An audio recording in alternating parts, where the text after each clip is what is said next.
Hello, everyone, and welcome once again to the Temple Institute Parsha class. My name is Gedalia Meyer, and I'm podcasting from Ma'ale Adumim in Israel. It's all in the details. How many times have we all heard that line and yet still fell victim to its warning? We try to see all the loose ends in whatever it is we are doing, looking for all possibilities of something going wrong, but something still goes wrong. It's difficult to dismiss the suspicion that there's some sort of conspiracy going on in the universe that makes these things happen with the regularity that they do. The fact is, there is such a conspiracy. It's called the conspiracy of details. The universe is positively addicted to details. Every atom, every molecule, every bit of energy or color or sound is loaded with details. All it takes to convince anyone that this is indeed the case is a quick glance at any college-level book on physics or engineering. The formulas are dense enough to turn anyone off from wanting to delve into whatever it is the book is talking about. It works this way with everything, from cars to kids' toys to the latest gadget. Try reading that owner's manual of your latest thingamajig. You probably won't make it past the unpacking instructions before handing it over to a teenage kid.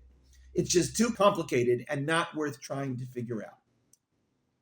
There is an idea floating around modern physics circles that says that all of physical reality hinges upon 6 or so constants or specific numbers that guide the way everything fits together.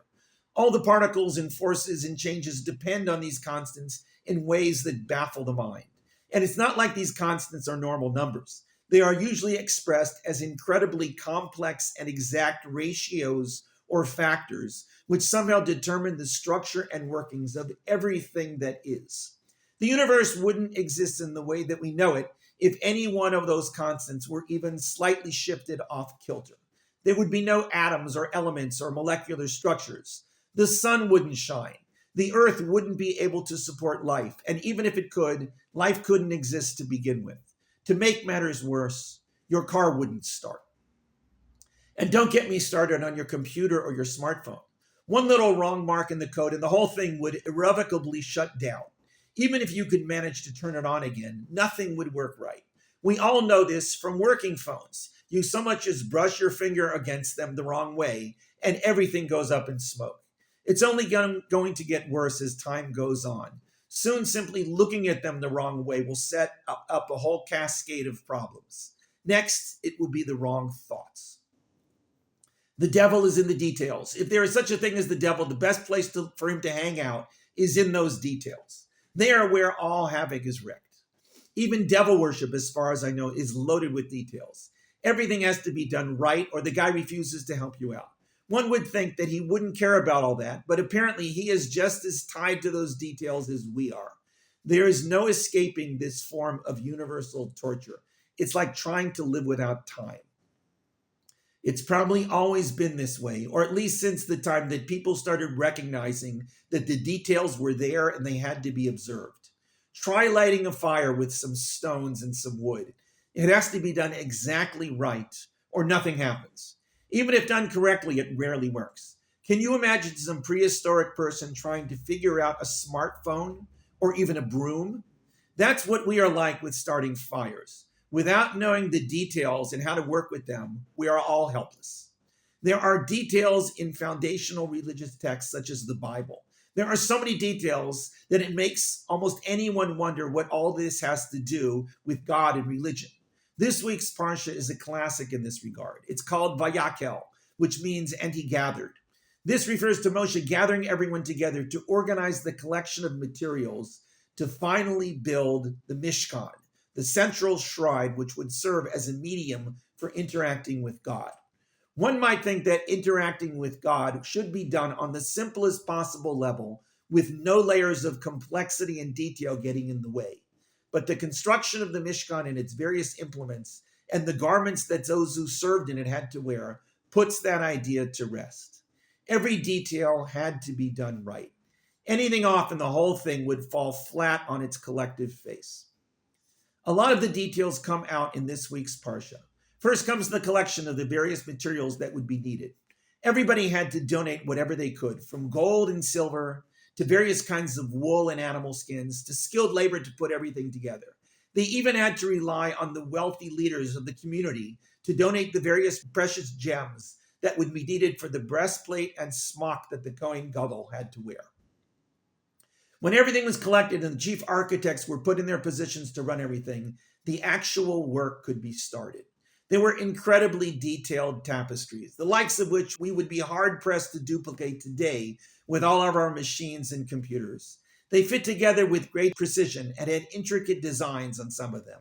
There were loops and clasps and multiple colored threads with angelic images on both sides. The tapestries and the colors were quite large, about 14 meters by 2 meters, the size of a huge piece of contemporary textile material. Then there were enormous beams to hold the covers up to make the Mishkan. These fit together with each other through a series of bases and caps that kept it all stable and solid. There was a lot of gold, silver, and copper in all of this, in addition to the huge pieces of wood. The ark, which was much smaller, was just as intricate. It was a cabinet made of wood plated with gold, as were most of the structures within the Mishkan.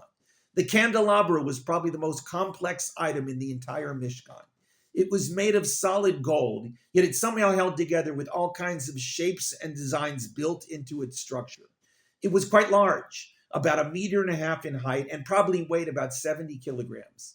It had 6 side branches and a central upright branch, each including a series of spheres, cups, and flowers, all made of one piece of gold.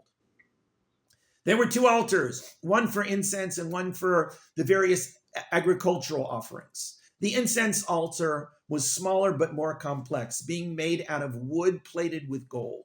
The other altar was made of wood but was much larger, about 2.5 meters square and 1.5 meters high. All of this had to be made to scale and yet be portable enough to be carried through the desert. On top of all that, it had to be made in the desert with no tools more complex than skilled hands, a mind that was trained for attention to detail, and a lot of patience. On top of even that, there is another shorter parsha which is read this week called Para, which means cow.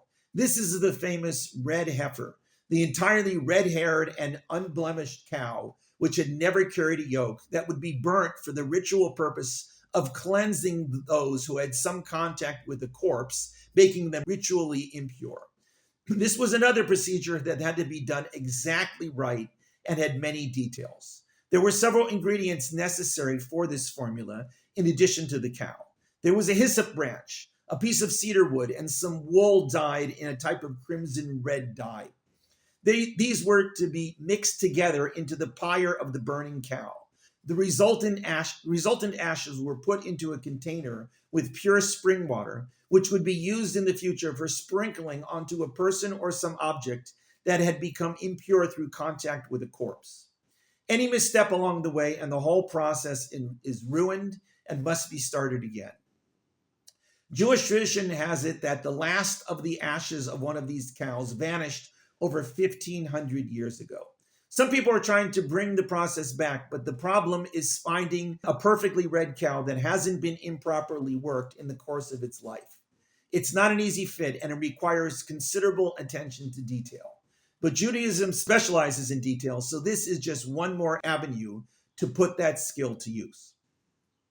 All of these details are a bit daunting. Almost everyone asks the question of why all this attention to detail was necessary. Couldn't we just get some cow ashes and throw it a little of this and a little of that and sprinkle it on somebody and call it a day? The answer to that question, of course, is no. The details are what make the ritual work. Without them, it wouldn't mean anything. As anyone who has ever painted a picture or tried to play music knows, the value of the whole thing is getting it right and paying attention to the details. That makes the difference between a haphazard slop job and the work of perfection. It's the same with math, with recipes, and with doing the dishes.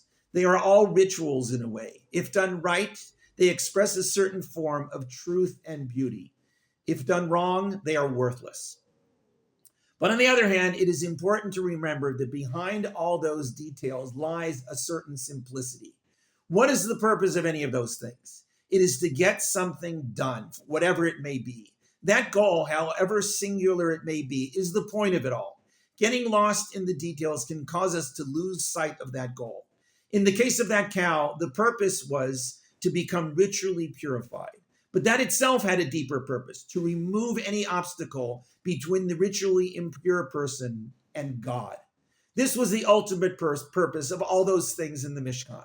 They were not there for their own sake, but for the purpose of facilitating some sort of connection to the divine. The details were necessary to achieve that, but they weren't the ultimate purpose. That purpose was God. Behind every complex process lies a certain beautiful simplicity. It may be hard to see, and it is very easy to focus on the details, but it is always there. This doesn't mean that the details can be ignored or swept over, just that their purpose is a means to a greater end. It is a wonderful thing that behind all the complexity of the world and the countless complex and detailed things we must do to make it work, lies a profound simplicity. Whether it be existence or life, or putting good or beauty in the world, or becoming aware of the oneness of God, behind all those details lacks a universe of simplicity waiting to be discovered. Shabbat Shalom.